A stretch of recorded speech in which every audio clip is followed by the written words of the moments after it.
Нилийн ахын дүүс та бүхэнд шинэ 7 хоногийн мэндийг хүргэе. Тэгээд өглөө бүр амьд үгээр үгийн үйлчлэлийн шинэ 7 хоногийн цаг эхлэж байна. Тэгээд энэхүү цагаа Бурхны эзэндээ даатхан залбираад хамтдаа эхэлцгээе. Халелуя, их эзэн минь, хайртай Бурхан минь, танд баярлалаа. Тэгээд танд бүгдийг өргөж байна, даатгаж байна. Энэ шинэ 7 хоногийг та бидэнд өгсөн талархъя.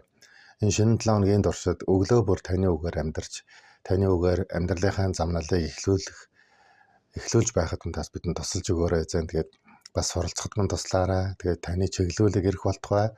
Таны үг бас бидний итгэлийг өсгөх болтугай. Тэгээд өдөр тутам өвчин бас бидний амьдралыг гэрэлтүүлэх болтугай. Замчлан чиглүүлэх болтугай. Эзэн Бурхан минь, таньдаа талархаж байна. Бидний хайртай эзэн Есүсийн нэрээр энэ өдрийг даатхан залбирж байна. Амен. За хамтдаа бүгдээрээ дуулал номын 32 дугаар бүлгийн 8 дахь эшлэлийг уншицгаая. Би явах ёстой замд чинь чамд зааварлан зааж өгнө. Нүдмэн чамайг ширтэн чамд зөвлөнө. Халелуя. Тэгээ Бурхны энэ гайхамшигтай үг сургаалаар дамжуулан өнөөдөр бүгдөө Бурхны сургалт чиглүүлэг ба түүний хайрын харц гэсэн сэдвээр бүгдөө хамтдаа суралццгаая. Тэгэхээр бид өнөөдөр бидний амьдралд хийгддэг Бурхны нэгэн гайхамшигтай ажлын тухай бид өнөөдөр суралцах гэж байна. Бурхан зөвхөн тушаал өгөхөөс гадна тэр бидний амьдралыг өдөр тутам чиглүүлж, зааварлаж, бас зөвлөж, тийм ээ, бас хайр инэрлийн харцаар бидний ширтэн харж идэг тухай бичээс өнөөдөр бидэнд одоо сануулж байгаа. Бидний амьдралын замд хамгийн хэрэгтэй чухал зүйл бол мэдээж зөв чиглүүлэг, зөв заавар, зөв одоо тийм удирдлага одоо бидэнд маш чухал байдаг. Тэгвэл Бурхан өнөөдрийн сургаалаар дамжуулан, ишлэлээр дамжуулан бидэнд эзэн эдгээр бүгдийг өгөхөө тэр бидэнд өнөөдөр амласан байна. За эндээс бүгдөө хамтдаа Бурхны амлалтуудыг эргэн санаж бас Бурхны гайхамшигтай бидэнд өгж байгаа үгийн ёроолыг хүлээж авцгаая.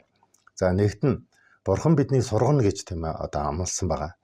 За дээрх ишлэлээс харах юм бол зааварлан зааж өгнө гэсэн. Тэгэхээр энэ нь биднийг амьдралынхаа туршид өргөлжид суралцагчд байдгийг тийм ээ одоо бичээс бидэнд одоо сануулж байгаа. Тэгэхээр бид суралцаа дуусахгүй гэсэн үг, дуусахгүй гэсэн үг.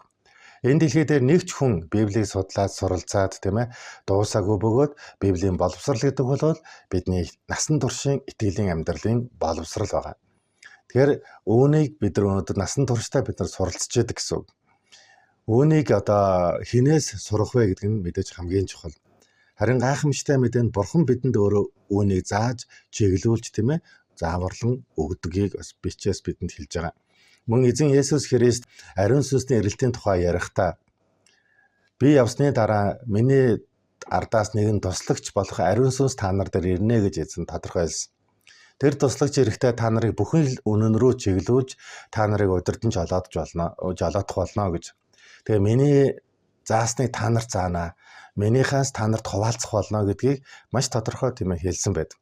Тэгэхээр өнөөдөр ч гэсэн Есүс Христийн илгээсэн тэр гайхамшигтай ариун сүнс бидний амьдралд өдөр бүр Бурханаас суралцах тийм одоо чадварт бидний улам илүү өсгөж хөгжүүлж идэг гэсэн байна. Тийм учраас бид өнөөдөр тийм ээ суралцагчд бөгөөд эзэн бидний амьдралд илчилж байгаа олон гайхамшигтай илчиллүүдийг, заавар зөвлөгөөнүүдийг, чиглүүлгүүдийг бид энэ амьдрал дотроос бид ариун сүнсний тусламжтайгаараас бид хүлээж авч идэг гэсэн байна. Есүс мөн бас Матай номын 11-р бүлгийн 29-р ишлэлдэр ингэж хэлсэн байна. Би зүрх сэтгэлдээ дүлгөөн бөгөөд даруу тул буулгыг минь өөрөөр авч надаас суралцаа гэж. Тэгвэл та нар сэтгэлдээ амралтыг авах болно гэж. Есүс өөрөөс нь суралцагч байхаасаа гэдгийг тийм ээ одоо дагалт эсрэтэ захиж үлдээсэн байна. Бид яагаад түүнээс суралцдаг вэ? Бид түүнээс суралцах бүртээ бид нар сэтгэлдээ амар тайвныг бөгөөд амралтыг хүлээж авдаг гэж. Яагаад гэвэл тэр хамгийн сайн зүйлийг бидэнд заадаг гэсэн үг. Хамгийн сайн замаар тэр бидний хөтлөн дагуулж буулгыг минь хүртэл тийм ээ тэр хөнгөлж чаддаг тийм агуу нэгнээс бид өнөөдөр тийм ээ суралцдаг гэсэн үг байна. Суралцах гэдэг нь зөвхөн мэдлэг, ойлголт өгөх зорилготой биш, амьдралынх нь үннийг ухамсарлахад туслах тийм ээ үүрэгтэй байдаг. Тиймээс Бурхан биднийг амийн сургалтаар улам илүү хүмүүжүүлж биднийг босгон барьж байгуулсаар байгаа. Бурханы сургалт бол зөвхөн тархины одоо мэдлэгийг томруулдаг сургалт биш. Харин зүрхийг минь агуу том болгох, зүрхэнд хүрдэг тэр гайхамшигтай сургалтыг бид өнөөдөр Бурханаас хүлээж авч идэх гэсэн үг.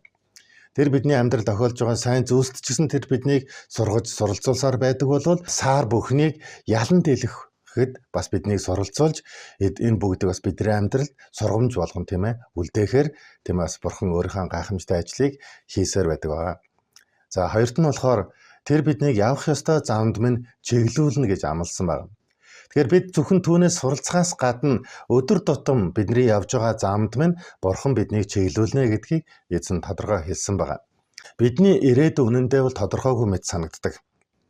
Гэвч бидэнд одоо тусгаалan бэлтгэсэн замыг бурхан бидний амьдралд нээж өгсөн байгаа. Заримдаа бид өөрсдийн замыг тийм ээ сонгодог ч гэсэн эргээд бид буцаад бурханы тийм ээ бидний амьдралд тавьсан тэр зам дээр бид нар эргээл тийм ээ ирдэг байгаа. Исая намын 30 дугаар бүлгийн 21 дугаар эшлэлдэр та нар баруун тийшээ эргэсэн ч та нар зүүн тийшээ эргэсэн ч араас ч дуудах энэ бол зам үүгээр алхахтан гэх үгийг жигчин сонсноо гэдгийг энэ дээр тийм ээ тодорхой хэлсэн байдаг. Тийм учраас бидний ирээдүй бид өөрсдийнхээ хараагаар харах юм бол тодорхойгүй мэт боловч бидний амьдралын замыг минь чиглүүлж хөтлөн дагуулж байгаа их эзэн бурхан бидний амьдралд маш тодорхой чиглэлийг өгсөн учраас бид өнөөдөр ирээдүйдээ бүрэн найдвартай амьдрах бүрэн боломжтой гэсэн байгаа. Тэгээ бурханы чиглэлд итгэж бид нар өдөр тутам бас үнэхээр өөрсдийнхөө итгэлийг өдрөөс өдөрт бэхжүүлж тийм ээ амьдарч явах нь чухлаа. За гуравт нь болохоор тэр биднийг үргэлжид харж байх болно гэдгийг тэр бидэнд бас маш тодорхой энэ үгээр амласан байгаа. Нүдмэн чамайг ширтнэ гэдгээр хэлсэн. Тэгэхээр бурхан биднийг анхааралтай харж анхааралтай ажигладаг гэсэн. Тэгэхээр одоо ч гэсэн таныг хаа байгаа газарт чинь бурхан таныг ажиглаж байгаа гэсэн. Бид энэ ертөнцийн хаанч байсан бид бурханы хяналтаас бид холдож чадахгүй гэсэн байгаа. Яг л эзэн биднийг тэр газарт минь ч гэсэн эзний оршихуй эзэн бас бидний ширтэн харж хамгаалсаар байдаг гэсэн. Тэгэхээр эзэн өөрийнхөө харцаар өдөртөн чиглүүлнэ гэдэг нь энэ тийм ээ. Тэр хайрлаж, хайр инэрлийн харцаар тэр биднийг хамгаалан сахихыг тэр энд маш тодорхой тийм ээ хэлсэн байгаа. Исая номын 49 дугаар бүлгийн 15 дугаар эшлэлдэр ихэнх хөхүүл хүүхдээ умартаж хөвлийнхээ хөвгөнийг инрэхгүй босуу. Хэдийгээр тэд мартаж болохч би чамайг мартахгүй гэдгээр эзэн дээр маш тодорхой хэлсэн байгаа. Тэгэхээр ах トゥ нараа энэ 7 хоногийн туршид бид өнөөдөр тийм ээ бас яг энэ өдрийн туршид ч гэсэн бас бид нар үргэлжид бурханаар сургагдж байгаа гэдгээ санаж өнөөдрийн амьдрал минь болж байгаа үйл явдал бүхэн эзний сургамж, эзний сургаал, эзний сургалтын дотроос бид нар явж байгаа гэдгээ бид нар санаж тийм ээ бид нар маш сайн суралцагч нар байх ёстой юм байна. За мөн бас бидний амьдралын явж байгаа замд минь үргэлжид бурхан чиглүүлдэг учраас бурханы чиглэлийг хүлээж авч бурханы чиглүүлсэн тэр замаар итгэл найдвартайгаар бүгдээр хамтдаа алхацгаая. Мөн бурхан үргэлжид биднийг харж байгааг санаарай. Тэм учраас та бурханы хяналтан дотор байгаа учраас та ганцаардахгүй, танд ямар ч айдас таны амьдралыг тийм ээ нөмрөхгүй юм аа. Тэгээд бид амгалангийн тайван тэр гайхамшигтай агуу бурхан эзэндээ итгэж найдаж бид өнөхө бүх зүйлсийг тийм ээ даатхан өргөцгөөё. Халелуя. Тэгээд бурхан та бүгдийг эвээх болтугай. Тэгээд өнөөдрийнхөө энэ цагийг бүгдээр хамтдаа залбираад тэгээд бүгдөө эзэн даатгаад дуусгацгаая. Халелуя. Хайртай их эзэн минь танд баярлалаа. Их эзэн минь тэгээд үнэхээр та биднийг зааварлан чиглүүлж биднийг сургадаг бурхан учраас таньдаа баярлалаа эзэн минь. Эзэн минь та бас бидний замыг минь чиглүүлдэг бурхан учраас би талархаж байна эзэн. Эзэн минь та бас биднийг үнэхээр хайр инэрлийнхэн тэр агуу харцаар биднийг ширтэн харж өдөр тутам ажиглаж байдаг. Эзэн бурхан минь би таньдаа талархаж байна эзэн. Тэгээд их эзэн үнэхээр таны энэ агуу нэгүсэл таны хайр инэрэл талархъя. Тэгээд эзэн бид үргэлжид суралцаж амьдрахад минь та бидэнд тусалж өгөөрэй. Илүү сайн суралцагч бид болмаар байна эзэн минь. Энэ өдрийг би танд даатгаж байна. Энэ өдөр ч гэсэн эзэн таны амлалт бидний амьдралд ирж гайхамшигтайгаар биелэгдэх болтугай. Танд талархан алдар магтаалыг өргөж байна. Бидний эзэн Есүсийн нэрээр залбирanгуйж байна. Аамен. За эзэн бурхан та бүгдийг энэ өдрийн туршид ивэн сахин өрөөх болтугай.